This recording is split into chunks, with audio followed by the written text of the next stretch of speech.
Mapagpalang araw po. Dito po tayo sa tahanan ni Kuya Kador. Ayan. Dati pong council, dating chairman. Hindi na po ngayon kasi nga meron siyang karamdaman. Pero ang kagandahan lang sa kanya, yung karamdaman niya, kung di mo siya, alam na may sakit siya, makikita mo wala siyang sakit. Parang ganun lang kasimple po yun. Ibig sabihin, blessed po siya. Hindi ko naman sinasabi yung mga nakarate, hindi sila blessed, ano. Pero iba po yung nakakalakad, nakakasalita ka ng mayos. Talagang blessed na blessed yung ganun, klaseng tao. Ako, mag-aaral po tayo ngayon ng salita ng Diyos. Meron tayong hawak na Biblia po, amen. Tayo pumapasyal every weekend.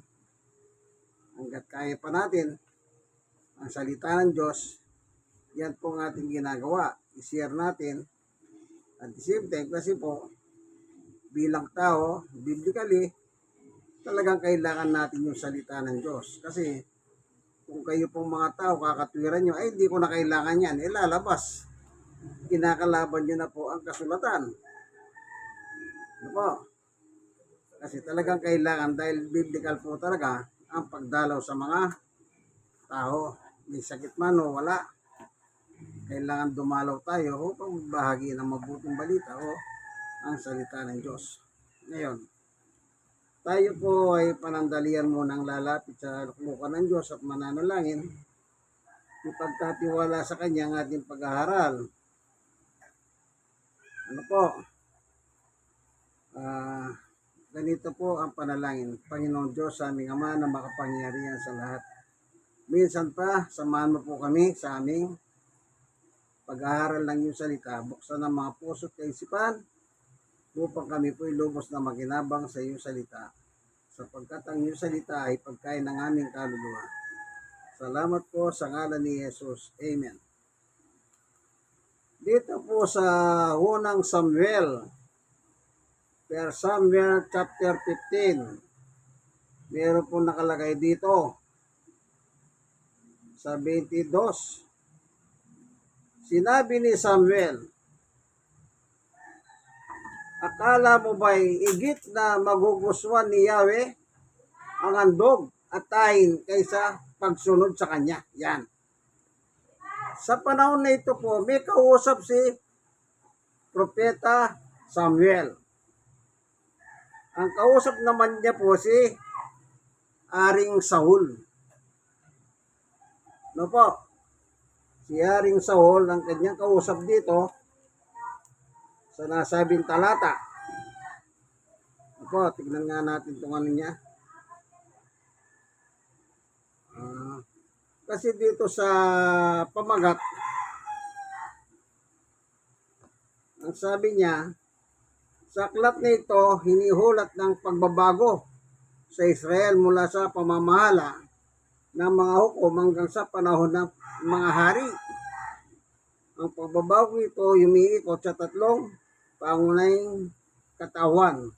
Kay Samuel, na isang propeta, at uli sa mga pangunahing hukom. Yan. Kay Saul, ang unang hari ng Israel. At kay David, ang pinakadakilang hari ng Israel. Yan. Ang mga unang pakikipagsapalaran ni David bago naghari ay kasama sa mga hulat tungkol kina Samuel at Saul. Yan. Yun po yung nilalaman nito, ano? Ngayon, itong kausap po ni Propeta Samuel, nung araw po kasi ganito yun, para i-brief ko po kayo, no? Para madali niyong maintindihan. Inutusan siya ng Diyos. Inutusan siya. Tumalima naman eh. Pero nung nandun na sa site kung saan siya inutusan ng Diyos, nilabag niya ang utos ng Diyos doon. Nilabag niya. Kasi ang utos ng Diyos, patayin yung mga hayop. Ang ginawa naman niya, pinili po yung magagandang hayop at ihandog sa Diyos. bilang handog. Sinusunog po yun eh. Ngayon, kaya po nasabi ni Propeta Samuel ito kay Haring Saul. Oh.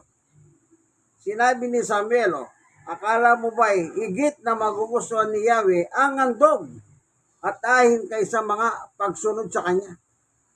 Dalawa, handog o ahin at saka pagsunod. Alin sa dalawa ang tama? Ang tama po yung pagsunod. Tingnan nyo po yung tinuro ni Jesus. Diyan balikan natin ulit si Samuel. Nang si Jesus po nangangaral din na dito sa ibabaw ng lupa, ito po ang turo niya. Ito po yung tinatawag nilang Lord's Prayer. Ano nakalagay dito? Sa Mateo 6:9. Ganito kayo manalangin. Ama namin nasa langit ka, sambahin nawa ang iyong pangalan. Yes. Dumating nawa ang iyong kaharian, masunod nawa ang iyong kalooban dito sa lupa tulad ng sa langit. Itinuro ni Jesus ito na masunod ang kalooban ng Diyos dito sa lupa para nang sa langit. Ibig sabihin po, nang itinuro ni Jesus ito sa panahon niya, hindi po sumusunod ang tao sa Diyos. Kasi kung sumusunod na ang tao sa Diyos, kailangan pa ba bang turuan? Hindi na. Halimbawa, yung pangangaral ng ganito, home Bible study, utos ba ito? Utos. Bakit? Kung mga tao sa mundo tagasunod na ni Jesus, meron pa bang uutusan para mangaral? Wala na. Kanya lang ang tao. Talaga po, ganun talaga. Meron pa nga nagsabi, at saka na lang ako susunod pag malapit na lang ako mamatay. Saan ka nakakita ng ganyang klaseng kaisipan? Kaya maliwanag po itong ginawa ni Saul na inutusan ng Diyos, pero pagdating sa site, hindi niya sinunod. Kasi po, mas natakot siya sa mga tao niya. Isipin nyo, Diyos at mga tao. Imbis na sumunod si Saul sa Diyos, ang sinunod niya, yung mga tauhan niya, kasi natakot siya sa kanyang mga tauhan. Hindi, kailangan, pag susunod ka sa Diyos, ganito po kung susunod ka sa Diyos, hanggang kamatayan, sumunod ka, sukdo lang ikamatay mo pa yan. Kasi si Jesus po mismo, sumunod Ang nagsabi po si Pablo babasahin ko po ano sabi ni Apostol Pablo dito po sa Filipos 2. Tingnan natin ang kanya sulat ni Apostol Pablo about Jesus Christ. Sa Filipos 2:5, naway magkaroon kayo ng kaisipan tulad ng kay Kristo Jesus. 6. Kahit taglayin niya ang kalikasan ng Diyos, hindi niya pinagpilitan manatiling kapantay ng Diyos. 7. Sa halip ko sa niyang binitawan ang pagiging kapantay ng Diyos at nabuhay sa isang alipin. Pinanganak siya bilang tao at nang siya maging tao, nagpakumbaba siya, naging masunurin hanggang kamatayan, maging ito man ay kamatayan sa krus. Ang pagsunod niya hanggang kamatayan sa krus. Hanggang kamatayan. Dapat ganito tayo. Kung paano sumunod si Jesus hanggang kamatayan, ganyan din tayo. Kung sukdulan ng kamatayan ang atungan natin, sige lang. Ang importante, susunod tayo. Kasi pag hindi po tayo sumunod, ito'y warning, babala. Dito 1:36, ang sumasampalataya kay Jesus may buhay na walang hanggan. Ngunit ang hindi sumusunod kay Jesus, hindi magkakaroon ng buhay sa halip manatili sa kanya ang puhot ng Diyos. Ito yung warning na. Kailangan kalagi pang pagsunod po natin. Kasi pag hindi tayo sumunod, kahit anong gawin po natin, sabihin nyo religyoso naman ako ang reliyon ko, ganito ang pangalan, ang reliyon ko malaki. Kahit ano pang ikatwirang mo kaibigan, isa lang naman ang inihingi. Yung sumunod ka ba? O baka sumunod ka sa reliyon mo? Hindi. Dapat doon ka susunod sa Diyos. Kasi pag hindi ka sumunod kay Jesus, sasabi ni Juan, mapupuhot sa iyo ang Diyos. Hindi bali mapuhot na yung kapitbahay mo. Hindi bali mapuhot na yung pamilya mo. Huwag lang mapuhot ang Diyos sa iyo. Iba po ang pinag-uusapan pagdating sa spiritual. Hindi po siya physical. Kasi meron tayong spirituality. O, balik tayo ulit kay Samuel. Tsaka kay tumatigas na Saul. Ulitin natin. Unang Samuel chapter 15 verse 22.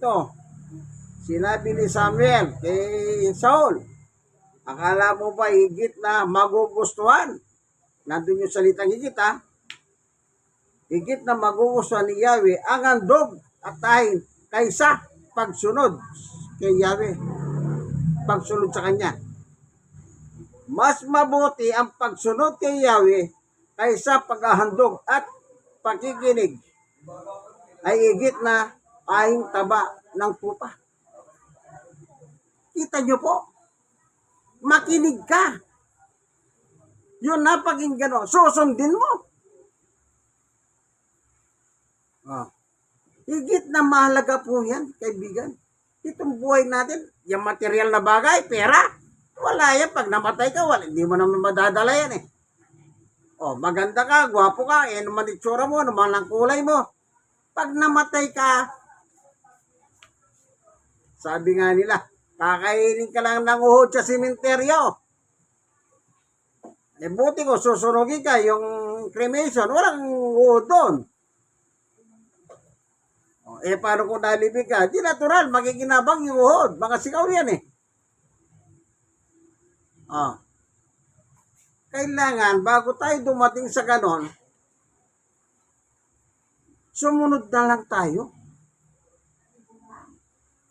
Kaya dito po pinapakita ni Propeta Samuel ang Diyos at si Saul. Nang ito si Saul, sinabihan na gawin mo ito, Saul. Pagdating sa seta, sabi ni Saul, at saka na lang. Kaya inutosan ng Diyos kayo si Propeta Samuel, sabihan mo yan.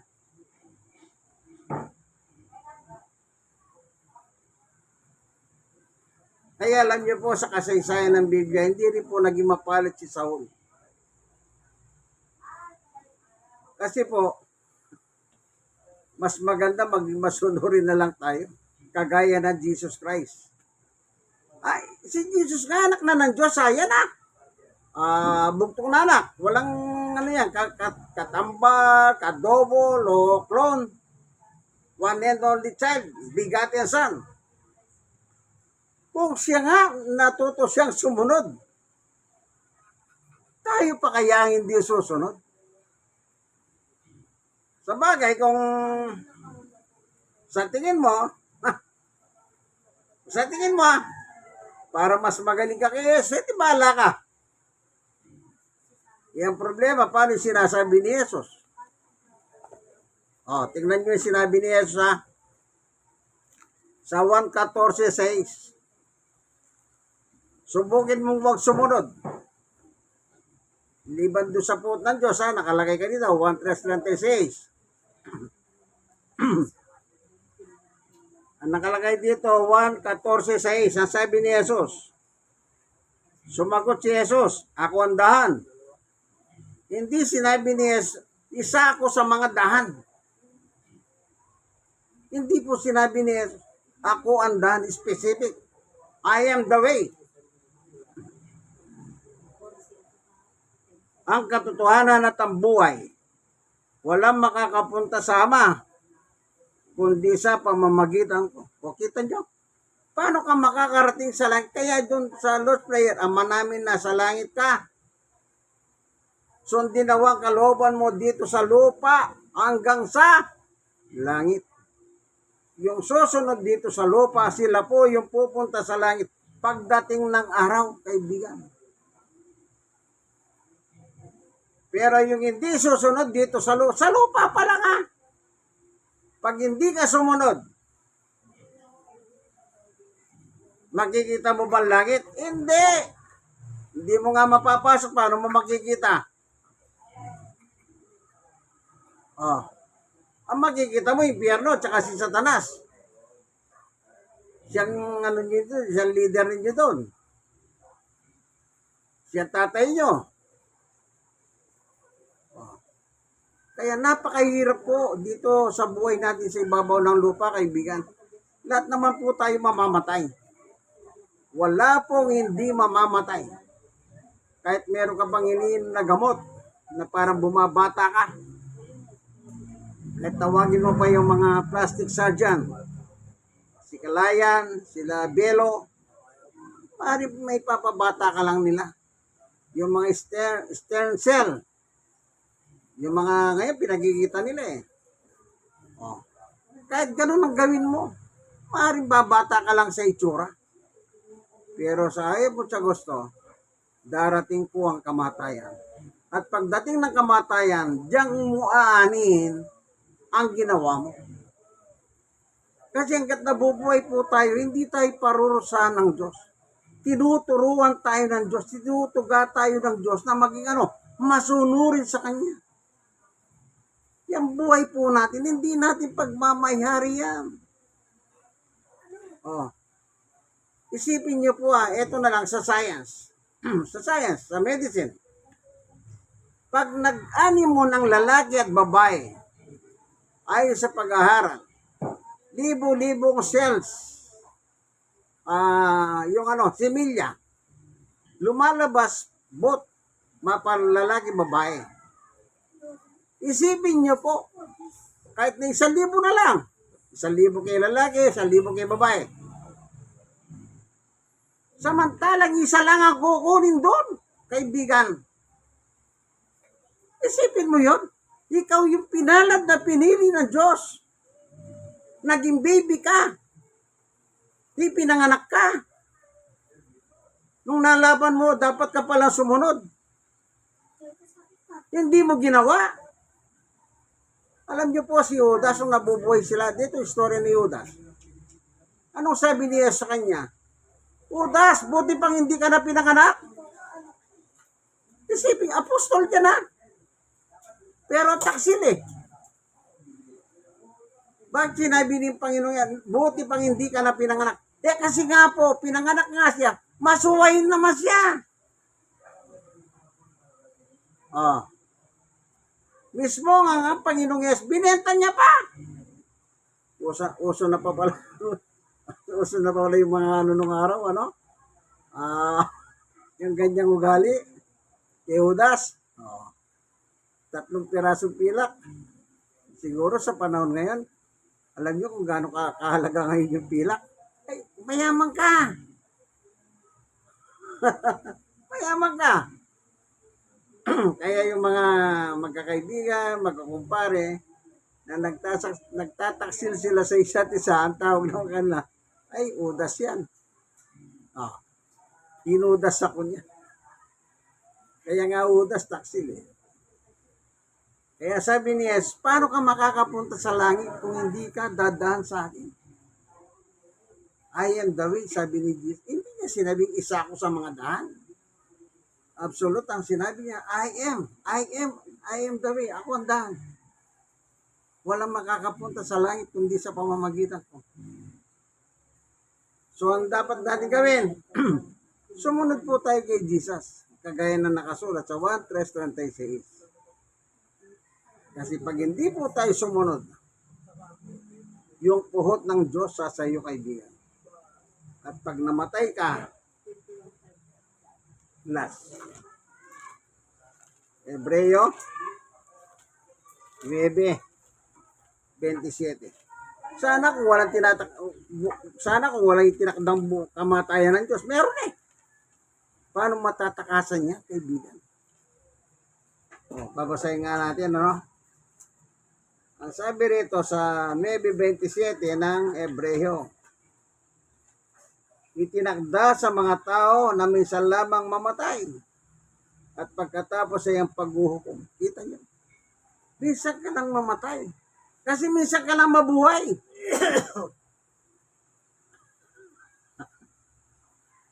After that, judgment.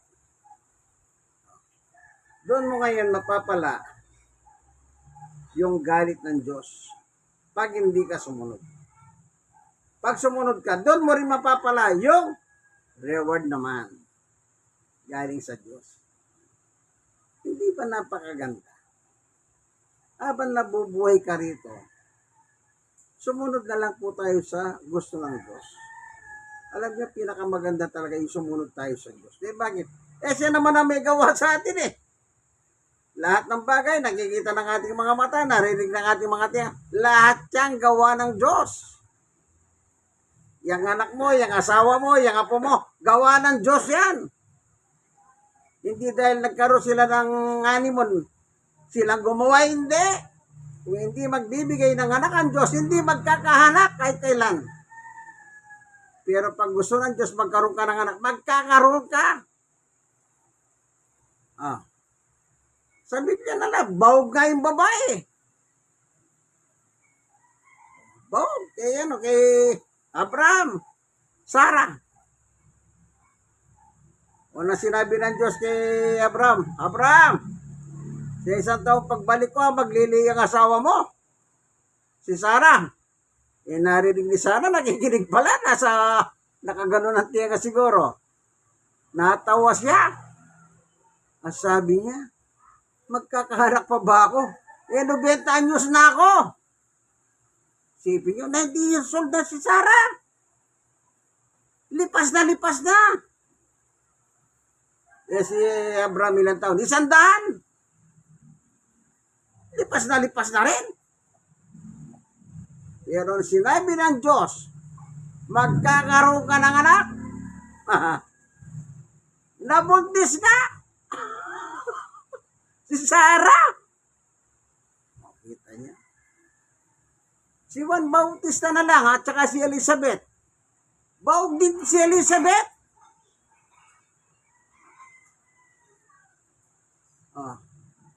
Baog. Bakit siya nabuntis? Natural, binigay ng Diyos. Ang anak niya, si Juan Bautista. Kaya ang buhay ng tao ay nasa pasya ng Diyos. Gusto niya magkaroon ka ng anak, magkakaroon ka. Pag hindi ka binigyan, wala ka. O ngayon, anong gagawin natin? Di sumunod na lang tayo. Hindayin. Sana kung wala tayong kamatayan. Kaso meron nga tayong kamatayan. Nang pumasok ang kasalanan, pumasok ang kamatayan. Magkasabay. Roma 5:12. So bilang mga taong nabubuhay sa kasalukuyan, wag na po kayo magpahandoy-handoy pa. Baka habutin pa kayo ng bagyong handoy. Isuko po ang buhay natin kay Jesus Christ. Siya po ang pinadala para iligtas tayo sa ating mga kasalanan. Wala tayong magagawa, kaibigan. Kahit ikaw pa si Bill Gates, hindi mo kayang bayaran ang kasalanan mo sa Diyos eh.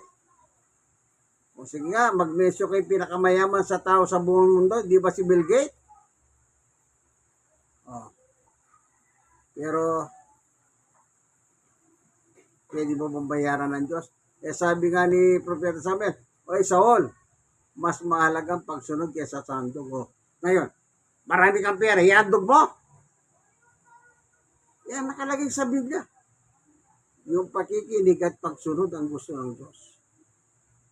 Ayon kay Propeta Samuel. Salamat Panginoon Diyos sa tinuruan mo kami yung kasaysayan ni Haring Saul na inutusan mo at hindahin, hindi ka rin sinunod. Salamat po, pinapahalala mo sa amin na yung ganong klaseng ugali ay hindi mo po gusto.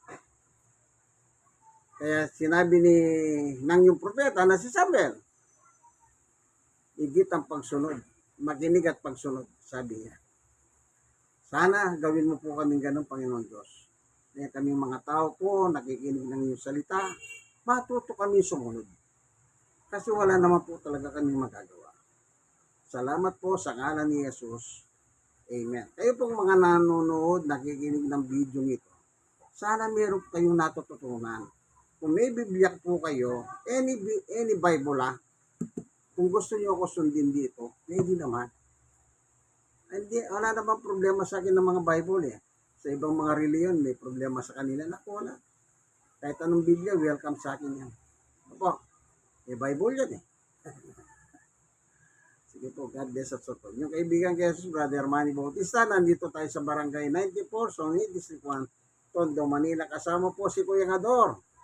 Dating chairman, naging chairman, ay social muna, then chairman.